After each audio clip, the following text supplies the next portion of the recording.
Hey everybody, welcome back here to my channel, and today back to my Jurassic World Dark Ride build. This is a part of the monthly challenge that I do every month. If you want to participate, head back to one of my previous videos and you can find out the details there on how to do so.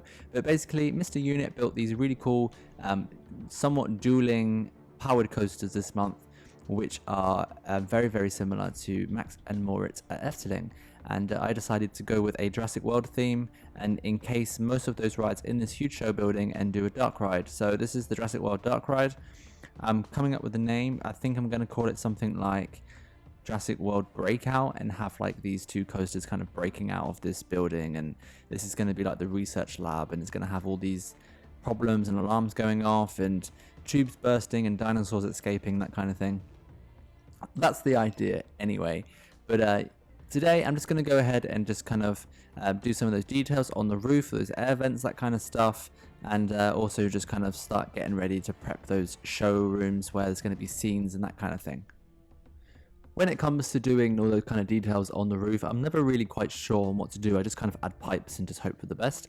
But actually, the Jurassic World reference pictures that I'm using from the game Jurassic World Evolution actually have some really cool concept pictures of those buildings that are used within the game, and actually shows you all of the kind of pipes and vents and stuff that they use on those buildings. So I'm literally just copying it over and just making it fit here to the building that I have. Of course, this building isn't like a replica of the actual building from the game or anything like that.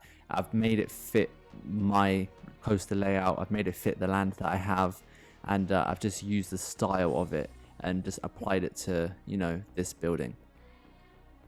Like I said in my previous episode, this isn't really my first time doing Jurassic Park or Jurassic World style theming.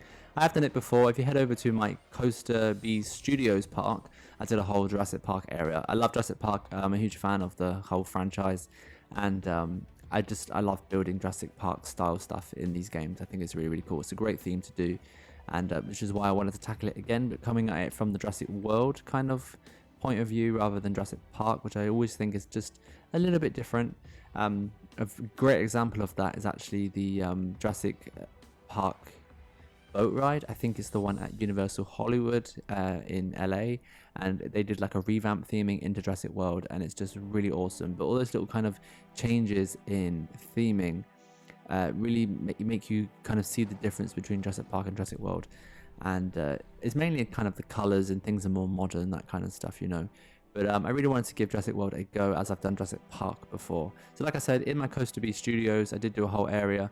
I had a flying coaster and I had a boat ride and lots of cool buildings, and built the visitor center, that kind of thing.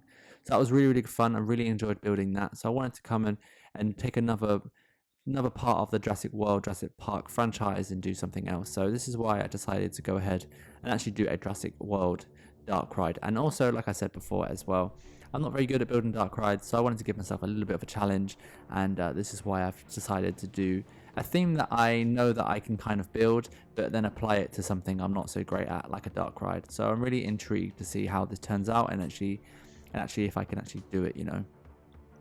So moving on here to the actual station now, we have two kind of stations for both coasters here, which means, you know, there's one station on each coaster, so there's two stations, sorry. I'm going to try and build a building around those that ties into everything else as well. But also I thought it'd be really cool to have like the queue line here going through this glass viewing platform, which reminds me, or which was inspired by the Indominus Rex enclosure from the first Jurassic World film. There's that really cool scene where they're inside that kind of glass area where they're looking into the dinosaur enclosure, and so that's what I wanted to do here. I thought that was a cool thing to do with the station and the queue line. And I'm kind of just using this area here in the middle as like a dinosaur area. So I've got a few dinosaurs in there. They're going to kind of be up close next to the track, so when the train comes past them. At the moment there is a T-Rex in there, so ignore that because it's going to be different dinosaurs. That was just put there just to kind of see what it would look like. But adding some rubble here and that kind of stuff to show you where those broken walls are, where the trains have burst through the wall. I wanted to add that kind of look that you're breaking out of this building. So now I'm basically going to go ahead and do some like custom supports just using the I-beams. I've just skipped ahead there because it was really boring, but you get the idea of how I did it. I just used like that little piece on its side and then made like a straight piece going down, added on a footer, used Freedom 2K there and the gizmo tool to kind of rotate some pieces around. And that's kind of the supports, how I'm going to do it on the bits that you can see on the inside of the building. I'm not even going to bother doing the supports because you'll never see them. So that's that. And then now I'm going to fill in this whole dinosaur enclosure with some like terrain and some dinosaurs, some trees and foliage, that kind of thing. Add all those nice little details in there, and that will kind of lead me on then to the rest of the station building, which I can really then dress up. So first of all, I'm just going to do this part here, and then I'll move on afterwards onto the actual main station building, which I will get done in today's episode. And of course, as always, I'm going to leave some screenshots at the end of this video so you can kind of see the progress or the process that I did today. And while I'm just building that, I just want to say that I'm a little bit sorry because I have had a huge gap between my last video and this one. I know I normally don't wait as long, but I have a very, very good reason. I actually went to Poland this week and went back to Energylandia. I haven't been there since Hyperion was new, so I had a few new coaster creds to get on.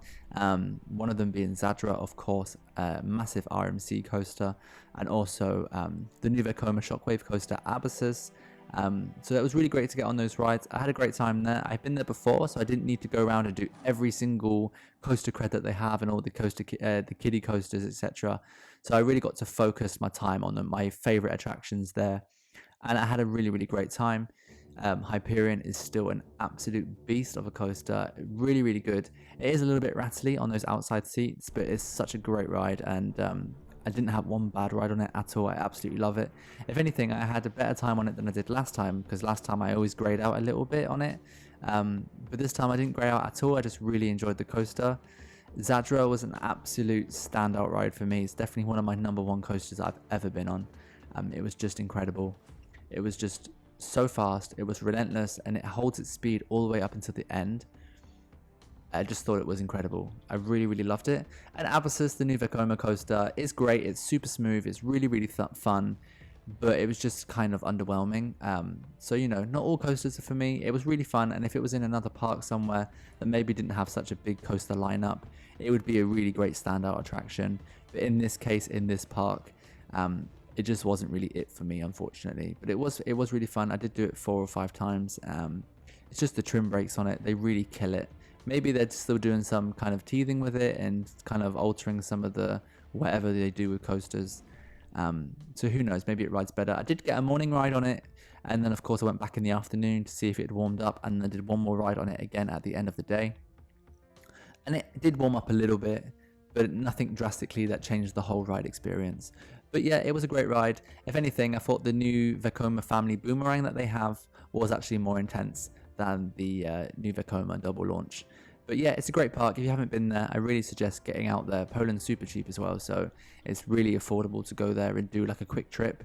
And I really love it. It's a great place, and I'll definitely go back again in the future. I mean, they're building coasters all the time, so it's always good to go back there because there's always something new to do.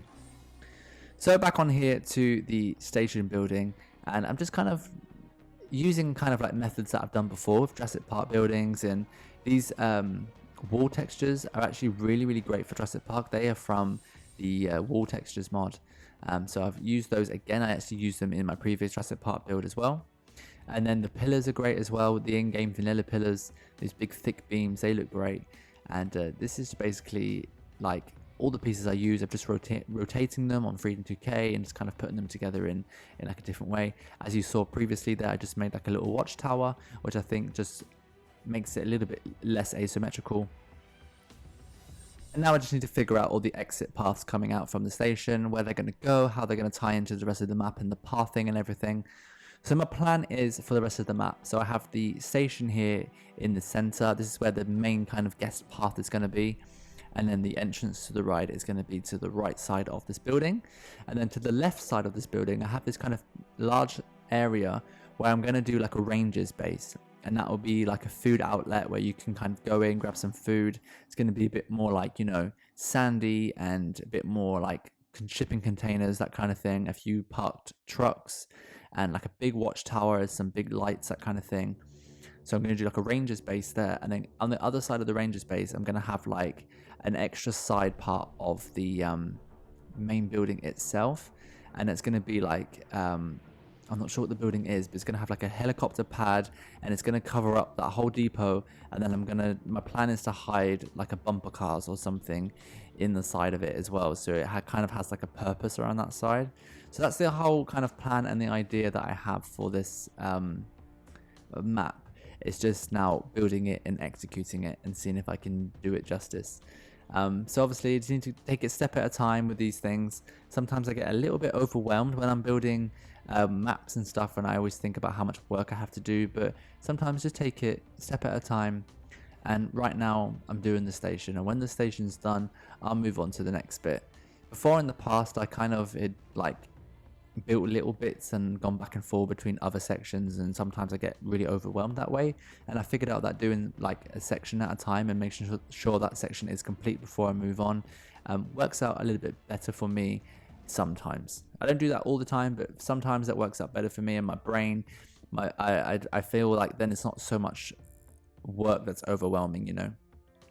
That's the problem I have with doing big parks and big maps, and this is why I kind of really enjoy now doing these smaller kind of diorama maps where you can focus on one attraction, really add loads of detail into it. Because I think when you do like a huge map, a huge park, and you've got like, I don't know, 20 different rides in there or something, and you want to apply the same amount of detail to all of those rides as you would to just like doing one ride in a diorama, that can be really overwhelming. And that's the problem I had with my Coaster B Studios park, because I felt like I started off really strong with the Jurassic Park area, and then as it went on, I got overwhelmed by it, or I was having that feeling like I was never going to finish it, and I feel like some of it lacks a little bit of detail in places. And that's just like a flaw of mine that I have, and you can see it in other parks as well. Like which park was it? Indoor Mania, my big indoor park, which was semi-indoor, semi-outdoors. Like the whole like entrance area is really cool, and the whole kind of first.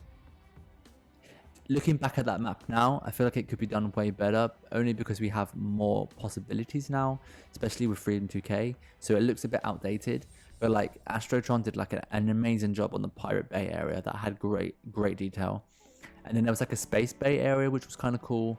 But then moving into the back area, which was kind of like industrial waste zombie zone, it wasn't great. So it wasn't my best work. And that's the kind of thing with these maps. I get overwhelmed with how much space I have left, and then I end up just kind of slacking on the detail. So which is why I'm really enjoying doing these smaller maps in the moment. And each month, you know, I get to play around with a cool layout, but then I also get to see you guys, what you come up with and all the ideas that you have. And it's really cool to see other people's takes on, like, you know, on a map that we all have that's exactly the same, which is kind of the purpose of this, just to kind of see everyone's own individuality and creativity, and seeing what you guys come up with and being inspired by other builders, which inspires me then to do something in the next month that I wouldn't probably never try, you know. So the station build now is coming to an end. At the end of this video, like I said, there are some screenshots, so stick around for that. But thanks for watching, I really do appreciate it. Give me a thumbs up for this video. If you have any questions, leave me a comment down below. I hope you're enjoying this project as much as I am. And don't forget to subscribe if you're not subscribed already. And if you want to support me further, you can head over to my Patreon. It's just €3 a month. And there you can support me as a creator here on YouTube, playing this game, and also get early access to my videos. That's all for today. I hope you enjoyed it, and I'll see you all next time here on my channel for another episode. Bye!